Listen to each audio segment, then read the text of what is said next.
Let's take a moment to pause and breathe in the quiet before the storm. The world of Formula One is many things: fast, fierce, and unforgiving, but is also intimate. Every team carries with it stories of victory and heartbreak. Every driver walks a line between genius and jeopardy. And every race weekend, especially the tricky ones like in Shanghai, lays bare the truth of where a team really stands.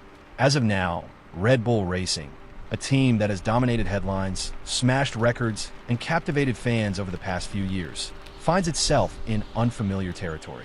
The air of invincibility is wavering, and team principal Christian Horner has done what few expected this early in the 2025 season.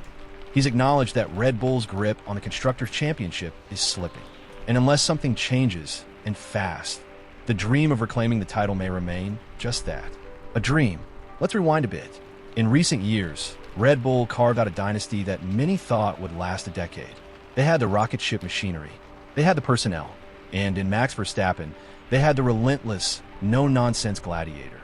The kind of driver that only comes once in a generation, if that. But there's a strange irony in F1 dominance.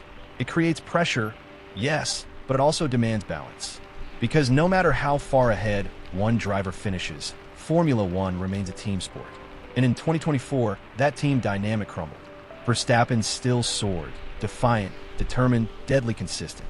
But his teammate Sergio Perez faltered, under pressure, under scrutiny, and underwhelming in performance. He finished a staggering 285 points behind Verstappen, landing 8th in the driver's standings. In a season where the constructors' crown slipped away to McLaren, with Ferrari sliding in a second, Red Bull's biggest wound was self-inflicted, the lack of a strong second car. So what did Red Bull do? They made a bold decision. They replaced Perez with young, hungry Liam Lawson. A calculated risk, a gamble, but one that, so far, hasn't paid off. Now, let's not be unfair to Lawson. He's a talent, a quick driver with composure and a racing pedigree. But F1 is not just about talent. It's about timing. And the timing, at least in the first 2 weekends of 2025, hasn't been kind to him. Lawson has yet to score a single point. In the Chinese Grand Prix, he crossed the line in 15th before post-race disqualifications bumped him up to 12th. In the sprint, 14th. These aren't terrible results, but in the context of Red Bull, a team that judges success in podiums, not participation, it's worry. Meanwhile, Verstappen continues to do Verstappen things. He's been 2nd, 3rd, and 4th in the 3 scoring events so far. Solid, dependable, relentless. But even his results haven't been enough to keep Red Bull at the front. And here's where the reality bites. Red Bull is already 42 points behind McLaren and 21 points behind Mercedes in the constructor standings. Let that sink in. A team that not long ago looked untouchable is now playing catch-up. Not just the one team, but 2. And one of them, McLaren, was nowhere at the start of 2023. Christian Horner knows the writing is on the wall. He's always been an articulate, diplomatic leader. But when he speaks of needing both cars scoring, you can hear the frustration between the lines. The ghost of 2024 is still lingering, a reminder that one superstar driver is not enough. Red Bull needs Lawson to deliver. Not next year, now. And while there's empathy from Horner, who insists the team will support the rookie as the media pressure builds, there's also urgency. Red Bull didn't bring Lawson in to ease him into the sport. They brought him in to score points, to back Verstappen, and to help reclaim the crown. But to understand the stakes, we need to talk about McLaren. McLaren, under Andrea Stella, has been a revelation. They've transformed from underachievers to tactical masterminds. Their driver lineup is hungry, cohesive, and effective. 2 wins, including a 1-2 finish, a podium in the sprint, and a level of composure that few expected this early in the season. If not for that freak rainy spell in Australia, Oscar Piastri might have secured another P2. They're not just winning, they're maximizing. Mercedes, too, has come alive. George Russell has 2 podiums already, and the rookie, Kimi Antonelli, is defying expectations, scoring in every opportunity. It's tight at the top, but Red Bull is the team with the most pressure and, surprisingly, the most to prove. Behind the scenes, 400 engineers are dissecting every detail from their 600-plus sensors on the car. The tools are there. The expertise is there. But the harmony? The rhythm? That's still missing.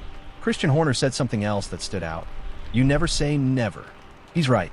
McLaren themselves are proof that a bad start doesn't dictate your entire season. In 2024, they started off in the shadows and ended up with arguably the best car on the grid. That kind of development arc is what Red Bull hopes to replicate this year. And if there's any team with the resources and mentality to do it, it's Red Bull. But it's going to take more than updates and data. It's going to take belief. It's going to take trust in Lawson, in the car, and in the process. And perhaps most of all, it's going to require Red Bull to evolve again, to learn from the past, to take risks without rushing, and to rebuild that crucial balance between the number one car and the one behind it. Liam Lawson's story is still being written. He may yet blossom into the dependable wingman Verstappen needs. He may even surprise us and challenge Max on pure merit one day. But right now, the question isn't about whether he's ready. It's whether Red Bull can afford to wait. That's the haunting tension Red Bull faces in 2025. The past is packed with trophies and champagne. But the present? It's complicated, uncomfortable, human. And that's what makes it worth watching. Because this is Formula One at its most compelling. Not just fast cars and tire compounds, but the raw emotion of a team on the edge. The struggle to stay at the top. The decisions that define legacies. The fight to stay relevant when the tide begins to turn. Whether you're a fan of Red Bull, McLaren, Mercedes, or Ferrari, this story is bigger than tribal loyalties. It's a story about what happens when the kings of a sport are forced to look in the mirror and reinvent themselves. And in the weeks to come, as the European season kicks off and the upgrades start flowing in, we'll see whether Red Bull's resilience matches their ambition. So don't blink. This season might just be the one that changes everything. Formula One isn't just about who wins. It's about how they get there. It's about the late nights in the garage, the engineers poring over data, the drivers pushing through doubt, the team principals making impossible decisions, and the fans, you and me, who live for the drama, the detail, and the dance. Red Bull has the heart of a champion, but even champions stumble. What matters now is what they do next. Will they rise, or will the torch be passed? Only time will tell. But one thing's for sure, we'll be here, watching every moment, feeling every twist, and sharing the story with you from the heart of the sport we love. This is McLaren Faithful, where passion meets purpose and F1 comes alive through every word. Subscribe if you haven't already, because trust me, this is just the beginning. Hello, McLaren Faithfuls. Stand a chance of winning $1,000 by hitting that like button, drop a comment below, and subscribe so you never miss any McLaren and F1 updates with relaxing ASMR elements. McLaren Faithful's YouTube channel is now covered in English and multiple languages. Your support is what keeps this incredible community growing stronger every day.